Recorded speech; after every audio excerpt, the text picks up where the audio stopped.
Hello Sagittarius, welcome to your 2026 Astroclock. I am so delighted to be doing this every year. It's a very exciting feeling every time I prepare the Astroclocks and I do the cards.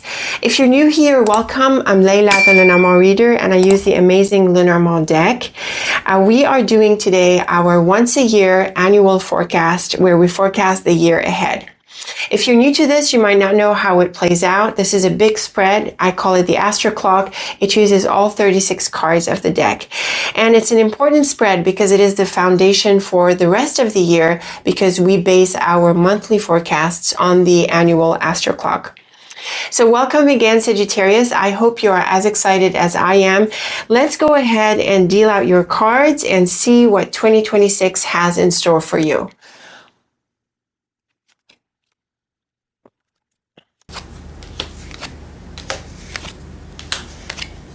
Okay, Sagittarius, here is your Astroclock. As you can see, this is a big spread that uses all 36 cards of the deck. And 36 cards divides nicely into 12 and 3. So we have 12 groups of 3 cards each. And so what happens here is that we have a clock of 12 hours and each hour represents a month of the year. You may have noticed that I start dealing out the cards at midnight, but then I go around the clock starting at 1 o'clock, which is January. We go around clockwise all the way up to December 2026. This is my habit. You might have a different habit if you do your own Astroclocks. I have a masterclass on the Astroclock that's available in the community. If you want to check it out, you can run your own Astroclocks. And I also do the astro mapping, which is lovely. So the Astroclock here gives us an overview of the year ahead, month by month. And before I start reading the individual months, I like to get an overview of the clock. I like to locate the louder cards, let's say, like the very positive cards, the challenging cards, the people cards, work cards, etc. Now, December stands out with a very bright message, so that's going to be at the end of the year. It is one of the brightest combinations for you.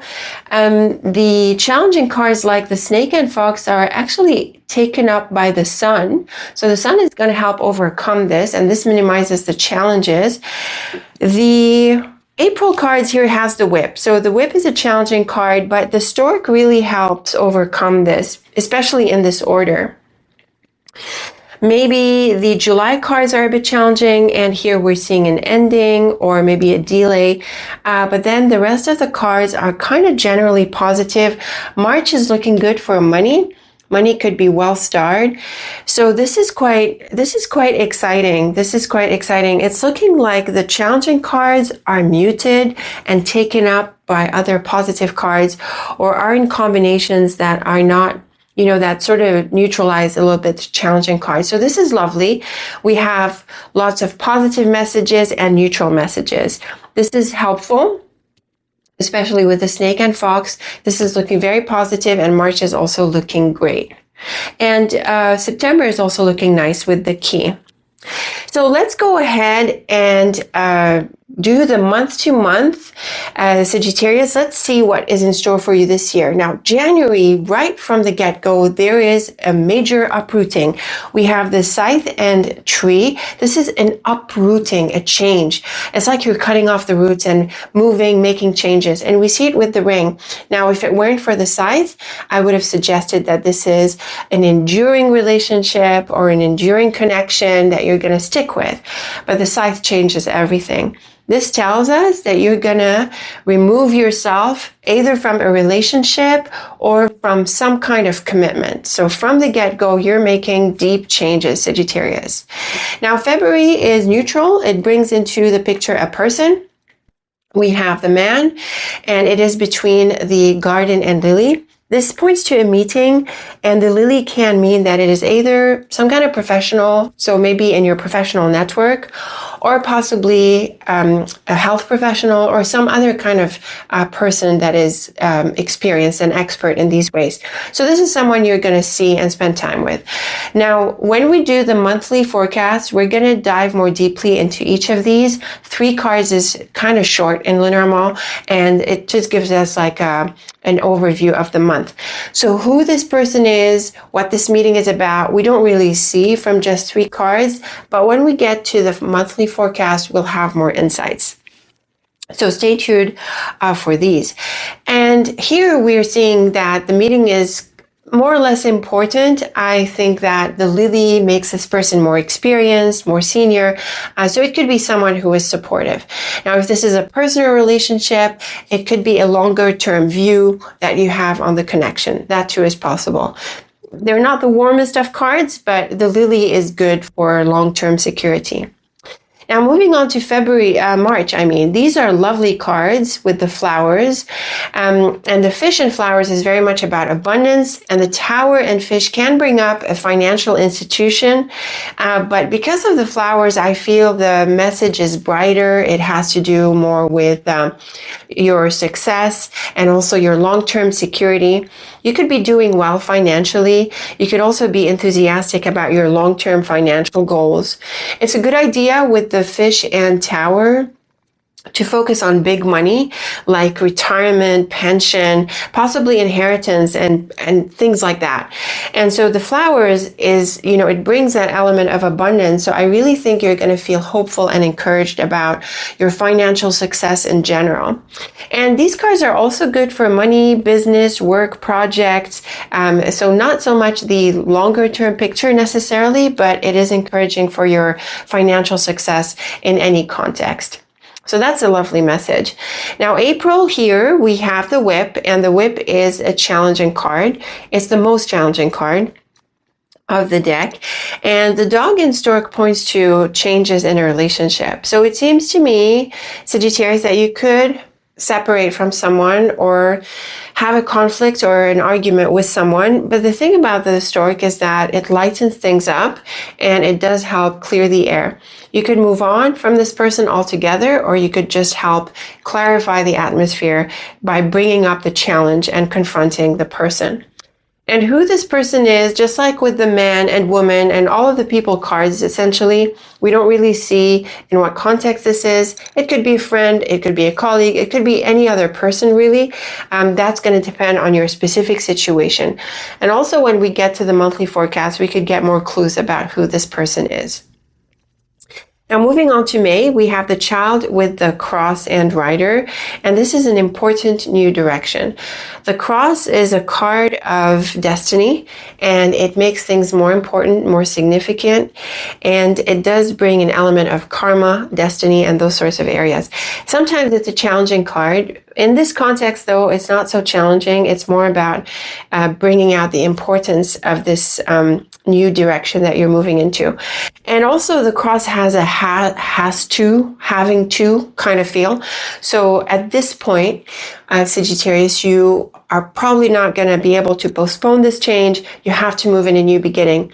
It can be building on the previous month where there are changes in this relationship and you move on and you move into this new beginning, but it doesn't have to be. So they can be connected or they don't, or both scenarios could be happening as well.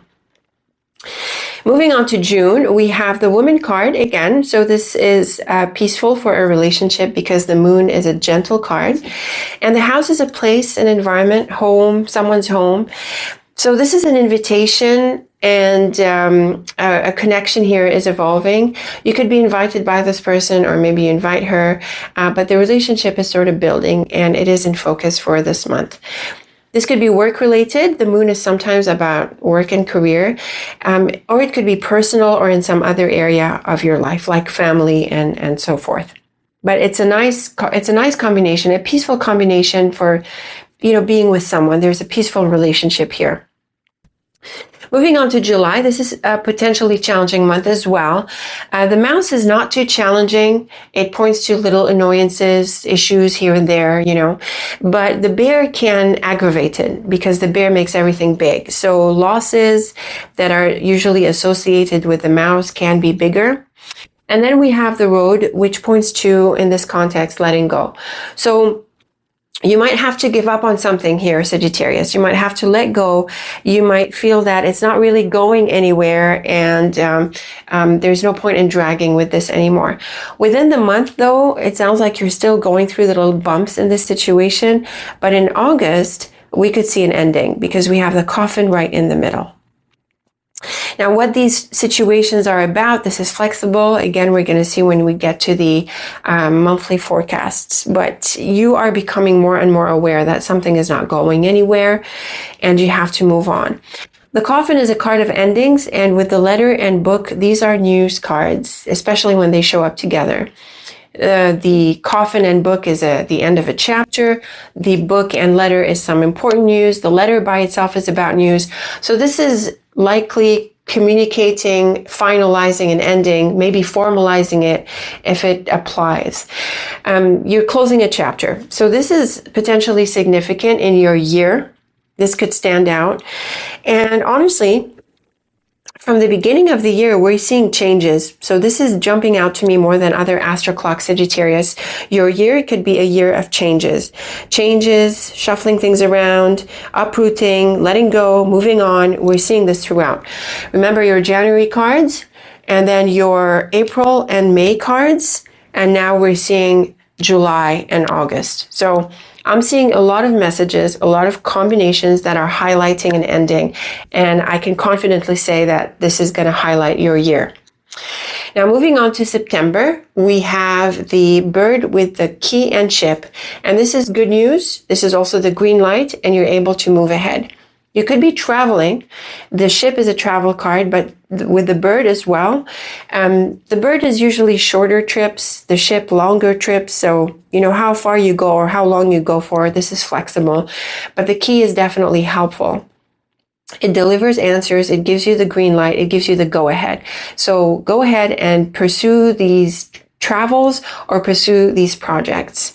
This is exciting. It certainly is energetic turnaround in the back of these cards here. So we're moving on again. And we saw this dynamic earlier, right? Where we saw the April and May cards. So we're seeing, again, a real emphasis on the changes and the new beginnings that you are pursuing this year. Now, October is challenging because we have both the fox and snake together. They have quite a bit in common. They're both cards of deception, and they're both trickery kind of people, tricksters and deceptive people, dishonest people. The snake more than the fox. The snake is outright malicious at times.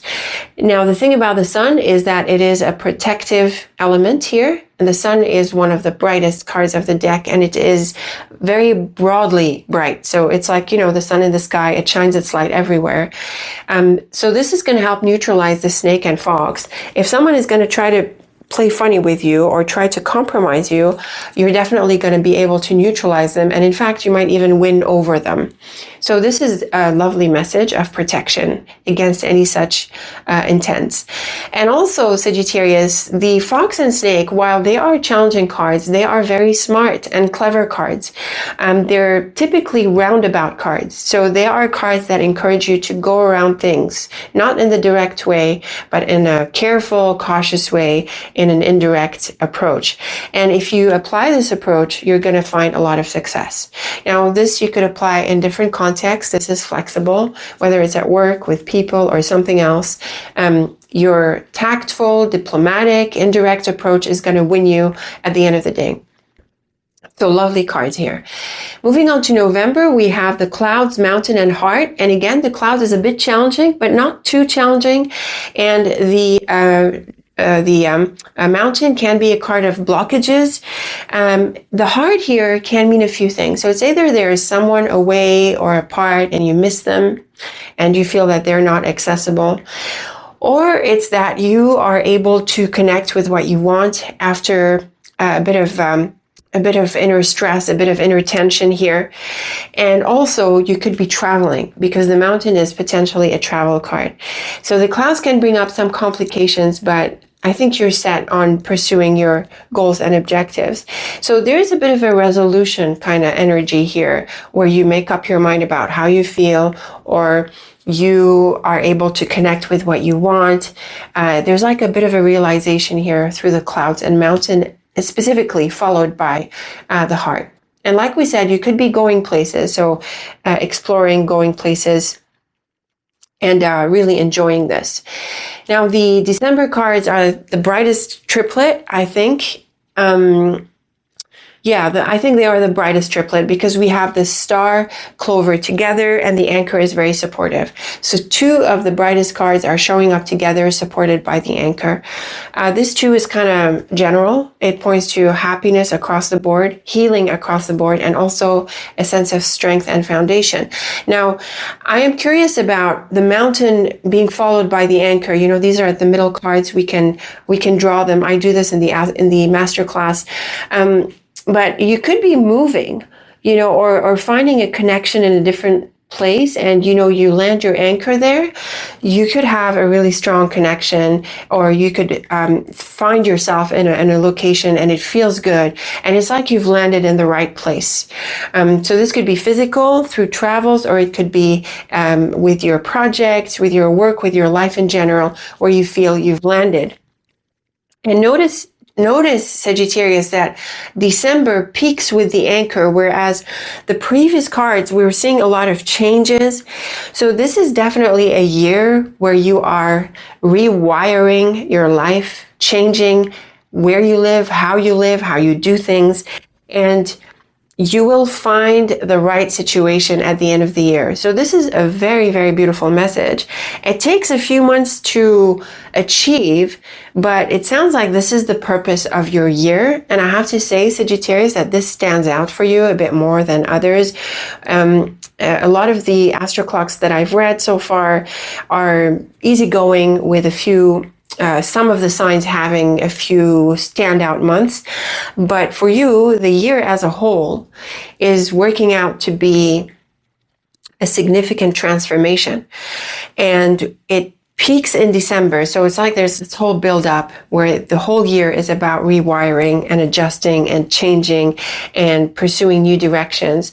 So it could be quite a year for you, Sagittarius. I'm curious to know how you resonate with this. Are you starting to have some kind of vision of the year? Is it starting to resonate? Let me know in the comments. And like I said, Sagittarius, the Astroclock is a significant spread for us, for the channel, because it is the basis for the upcoming monthly forecast. So we'll be taking each of the months, and they will be the basis for our monthly forecast, where we do an additional reading to get more details about the month. So I hope you will stick with me for this. Again, thank you so much for first watching this video, and also if you've been with me throughout, for being with me, and I hope you will continue. And please like, share, and subscribe, and let others know about this amazing Astroclock.